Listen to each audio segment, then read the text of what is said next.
తెలుగు రాష్ట్రాల్లో సంచలనం సృష్టించిన పైరసీ వెబ్సైట్ ఐబొమ్మ కీలక సూత్రధారి ఇమ్మడి రవి కేసులో హైదరాబాద్ నాంపల్లి కోర్టు కీలక ఆదేశాలు జారీ చేసింది.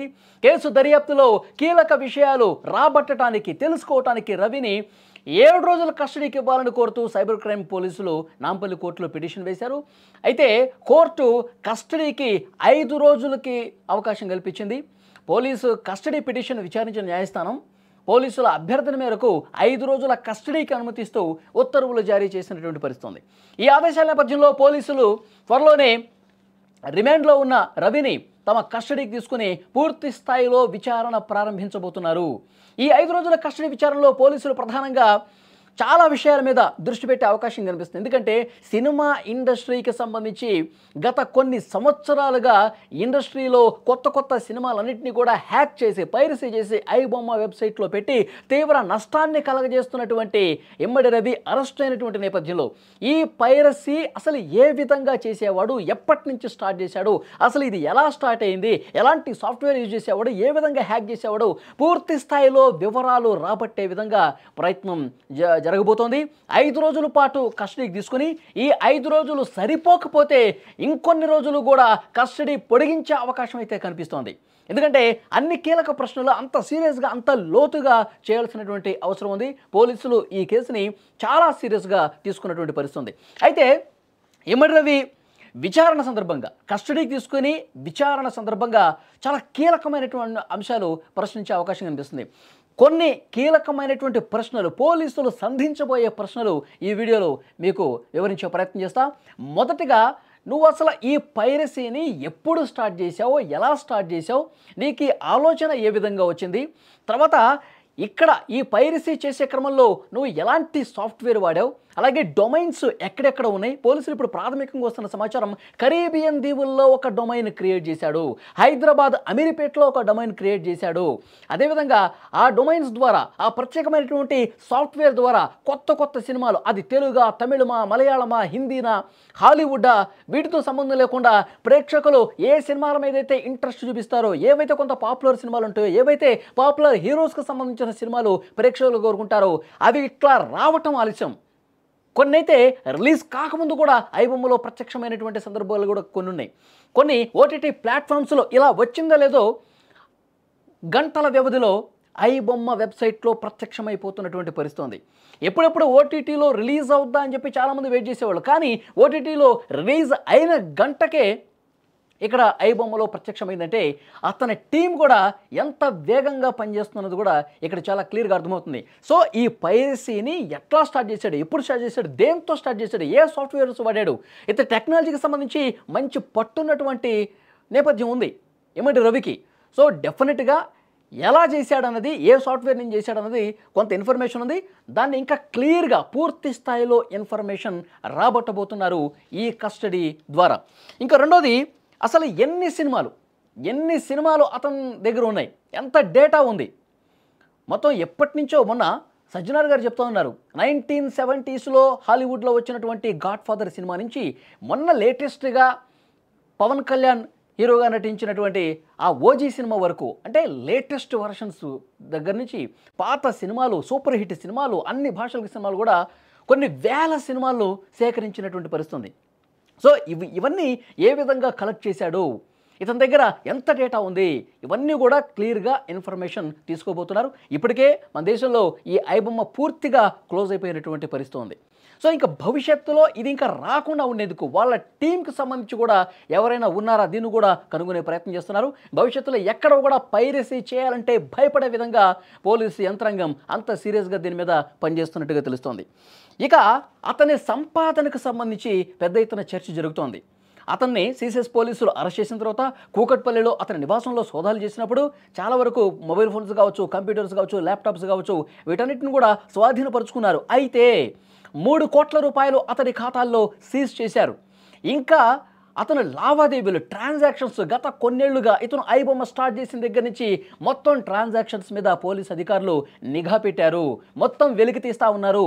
ఇతని సంపాదన ఎంత, ఎన్ని కోట్ల రూపాయలు, ఇతను పైరసీ చేసి ఐబొమ్మ వెబ్సైట్లో పెట్టి దాని ద్వారా సంపాదించింది 20% అని తెలుస్తుంది. మిగతా 80% బెట్టింగ్స్ చేసి బెట్టింగ్ రూపంలో వందల కోట్ల రూపాయలు సంపాదించాడు. ఆ వందల కోట్ల రూపాయలు ఎక్కడున్నాయి? ఆ వందల కోట్ల రూపాయలు ఎక్కడ దాచాడు? ఇతను కరీబియన్ దీవుల్లోనే అతను అక్కడి స్థానికుడుగా, అక్కడి జాతీయుడుగా ఒక సర్టిఫికేట్లు కూడా తీసుకున్నటువంటి పరిస్థితి ఉంది. సో డెఫినెట్గా అక్కడే ఎక్కువ నివాసం ఉంటున్నాడు కాబట్టి అక్కడేమైనా పెట్టుబడులు పెట్టాడా? కరీబియన్ దీవుల్లోనే అతనికి సంబంధించిన పెట్టుబడులు ఉన్నాయా? సంపాదించిన సొమ్మంతా అక్కడే భద్రపరిచాడా? ఇంకా పెట్టుబడులు అమెరికాలో ఏమైనా పెట్టాడా? ఆస్ట్రేలియాలో పెట్టాడా? సింగపూర్లో ఏమైనా పెట్టాడా? ఇతడు చాలా సందర్భాల్లో మీటింగ్స్ పెడతా ఉంటాడంట అతని టీమ్స్తో. లేదంటే అతను ఎవరైతే బెట్టింగ్ యాడ్స్ ఇస్తూ ఉన్నారో ఇతనికి, వాళ్ళతో 2 నెలలకు ఒకసారి మీటింగులు నిర్వహిస్తాడని కూడా ప్రాథమిక సమాచారం వస్తుంది. సో డెఫినెట్గా ఇతని సంపాదన మీద, ఇతను కూడబెట్టినటువంటి ఈ అవినీతి సొమ్ము మీద కూడా పెద్ద ఎత్తున చర్చ జరుగుతుంది. అవన్నీ కూడా పూర్తి స్థాయిలో కూపీలాగుతారు. ఇతను ఈ కొద్ది సంవత్సరాల్లో ఎన్ని వందల కోట్ల రూపాయలు సంపాదించాడో, అవి మొత్తం ఎక్కడున్నాయి, ఎక్కడ పెట్టుబడులు పెట్టాడు, ఈ విషయంలో కూడా కూపీలాగే పరిస్థితి కనిపిస్తోంది ఈ కస్టడీలో. ఇంకొకటి, బ్లాక్మెయిల్ చేశాడా ఏమైనా? ఎందుకంటే పెద్ద ఎత్తున అనుమానం ఉంది పోలీసులకి. ఆ రోజు ఇతన్ని అరెస్ట్ చేసే సమయంలోనే, అరెస్ట్ కంటే ముందు కూడా, ఎప్పుడైతే ఐబొమ్మ లాంటి వెబ్సైట్స్ మీద, పైరసీకి సంబంధించి మీద సినిమా ఇండస్ట్రీలో ఉన్న పెద్దలందరూ కూడా పోలీసు అధికారులను కలవటం ఇక్కడ మాకు చాలా తలనొప్పిగా మారింది, ఈ పైరసీ దీన్ని అరికట్టండి అన్నప్పుడు, ఐబొమ్మ మీద పోలీసులు ఫోకస్ పెంచినప్పుడు ఒక మెసేజ్ చేశాడండి ఈ రవి, ఐబొమ్మ నిర్వాహకుడు.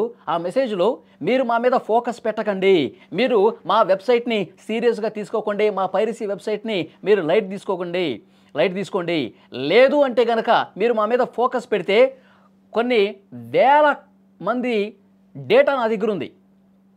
రాజకీయ నాయకులు, సినిమా ఇండస్ట్రీలో ఉన్నవాళ్ళు, అలాగే సామాన్య ప్రజలు, పోలీసులు, అందరి డేటా నా దగ్గర ఉంది, నిక్షిప్తమై ఉంది. ఆ డేటా మొత్తం కూడా లీక్ చేస్తానని కూడా బ్లాక్మెయిల్ చేసినటువంటి పరిస్థితి, పోలీసులనే బ్లాక్మెయిల్ చేస్తున్న పరిస్థితి.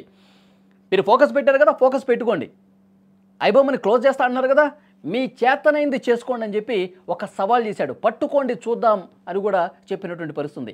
అలా చెప్పిన కొద్ది వారాలకే పోలీసులు అతన్ని అరెస్ట్ చేసిన పరిస్థితి. అంటే చట్టం నుంచి దూరంగా ఎవరు తప్పించుకోలేరు, ఒకవేళ తప్పించుకున్నా ఎంతో కాలం దాగురు అనేది కూడా పోలీసులు ఒక సీరియస్ సంకేతాన్ని కూడా పంపించిన పరిస్థితి. సో డెఫినెట్గా ఇతను ఎవరినైనా బ్లాక్మెయిల్ చేశాడా? అంటే పోలీసులకే సవాల్ చేసినటువంటి పరిస్థితి కాబట్టి ఇండస్ట్రీ వాళ్ళని కానీ, పోలీసులను కానీ, రాజకీయ నాయకులు కానీ ఎవరినైనా బ్లాక్మెయిల్ చేసినటువంటి పరిస్థితుందా? అతని కాల్ డేటా, అతను ఎవరెవరికి మెసేజ్ చేశాడు, మెసేజ్ చేయడానికి ఎలాంటి యాప్స్ వాడాడు, ఇవన్నీ కూడా నిశ్చితంగా పరిశీలించే అవకాశం చాలా స్పష్టంగా కనిపిస్తుంది. ఇంకొకటి చాలా ముఖ్యమైన విషయం, ఇది ఒకటితో సాధ్యమైంది కాదు. ఈ హ్యాకర్స్ టీమ్స్ ఎన్ని ఉన్నాయి? హైదరాబాద్లో ఎంతమందిని పెట్టాడు, తెలుగు రాష్ట్రాల్లో ఎంతమందిని పెట్టాడు, విదేశాల్లో ఎంతమంది పనిచేస్తూ ఉన్నారు? ఇతని కింద ఉన్నటువంటి టీమ్స్ను కూడా త్వరలోనే కనిపెట్టాల్సినటువంటి అవసరం ఉంది. ఇతనికి ఎవరో ఒకరు సహాయం చేయకపోతే ఇన్ని వేల సినిమాలని పైరసీ చేసి వెబ్సైట్లో ఏ విధంగా పెడతాడు? ఇది పెద్ద క్వశ్చన్. సో ఇతని టీమ్స్ మీద కాన్సన్ట్రేట్ చేసే అవకాశం ఉంది. ఇతని టీమ్స్ ఎవరు, ఎక్కడెక్కడ పనిచేస్తూ ఉన్నారు, ఎవరు వాళ్ళతో కనెక్ట్ అయ్యారు, ఇవన్నీ కూడా ఈ తీగ మొత్తాన్ని కూడా బయట పెట్టాల్సినటువంటి అవసరం ఉంది. పోలీసులు కస్టడీలో ఇవి చాలా కీలకమైనటువంటి ప్రశ్నలుగా కనిపిస్తూ ఉన్నాయి. ఎందుకంటే ఈ టీమ్స్ పెద్ద స్థాయిలో ఒక నెట్వర్క్ ఉంటేనే ఇన్ని వేల సినిమాలు వెబ్సైట్లో పెట్టే అవకాశం ఉంది, పైరసీ చేసే అవకాశం ఉంది. ఇంకొకటి, సినిమా ఇండస్ట్రీతో కూడా ఏమైనా ఇతనికి లింకులు ఉన్నాయా? సినిమా ఇండస్ట్రీలో ఉన్న వాళ్ళు కూడా ఇతనికి ఏమైనా సహకరించి ఈ సినిమాలకు సంబంధించిన డీటెయిల్స్ ఏమైనా ఇస్తున్నారా? దీన్ని కూడా వెలికి తీయబోతా ఉన్నారు. ఇంటి దొంగను ఈశ్వరుడు కూడా పట్టలేడు అంటారు కదా, అలాగే ఇండస్ట్రీలో ఉంటూ పైకి మంచిగా నటిస్తూ ఇలాంటి వాళ్ళకి ఏమైనా సహకరించే దొంగలు కూడా ఏమైనా ఉన్నారా అన్నది కూడా పోలీసులు ఈ కస్టడీలో విచారణ చేసే అవకాశం ఉంది. నిజాలన్నీ కూడా వెలికి తీసే అవకాశం కనిపిస్తుంది. మరోవైపు అంటే వీళ్ళ టీమ్స్కి సంబంధించి వస్తున్న ఇన్ఫర్మేషన్, థియేటర్స్లో ఒక క్వాలిటీ కెమెరా పెట్టి రికార్డ్ చేసి ఐబొమ్మకి సెండ్ చేయటం. ఇంకొకటి, వాళ్ళు సినిమాలు ఎడిటింగ్ చేసేటప్పుడు సమయంలో కావచ్చు, లేకపోతే పోస్ట్ ప్రొడక్షన్ జరుగుతున్న ఏ దశలోనైనా సరే ఏమైనా లీక్ అయ్యి ఇలాంటి ఐబొమ్మ వెబ్సైట్స్కి ఏమైనా వెళుతుందా? ఓటీటీలో రిలీజ్ అయినప్పుడు దాన్ని ఏమైనా రికార్డు చేసి ఎవరైనా ఐబొమ్మకు పంపిస్తూ ఉన్నారా? ఇతని కింద ఎంతమంది పనిచేస్తూ ఉన్నారు? ఇలా చేసినందుకు రవి ఎంత అమౌంట్ వీళ్ళకి సెండ్ చేస్తూ ఉన్నాడు? ఈ లింక్లన్నీ కూడా బయట పెట్టాల్సినటువంటి అవసరం చాలా స్పష్టంగా కనిపిస్తోంది. సో ఇది చాలా కీలకమైనటువంటి విచారణగా తెలుస్తోంది. కస్టడీ 5 రోజులకి ఇచ్చారు, కానీ ఇంత మొత్తం డేటా రాబట్టాలంటే ఇమ్మడి రవికి సంబంధించి అతను ఏ విధంగా పైరసీ చేశాడు, తర్వాత ఎన్నాళ్ళుగా చేస్తూ ఉన్నాడు, ఎలాంటి సాఫ్ట్వేర్లు వాడాడు, ఎంత సంపాదించాడో, ఇతని టీమ్స్ ఎవరు, ఇవన్నీ కూడా బయటికి రాబోతున్నాయి. చాలా సంచలనమైనటువంటి విషయాలు కూడా ఇతని కేసులో బయటకు వచ్చే అవకాశం అయితే చాలా స్పష్టంగా కనిపిస్తుంది. 5 రోజులు సరిపోకపోతే మరికొన్ని రోజుల పాటు కూడా కస్టడీకి తీసుకొని పూర్తి స్థాయిలో పైరసీ జాడ్యాన్ని వదిలించడమే లక్ష్యంగా పోలీసులు సీరియస్గా వర్కౌట్ చేస్తూ ఉన్నారు. కాబట్టి కొన్ని సంచలనమైనటువంటి విషయాలు కూడా అతి త్వరలోనే బయటకు వచ్చే పరిస్థితి ఉంది.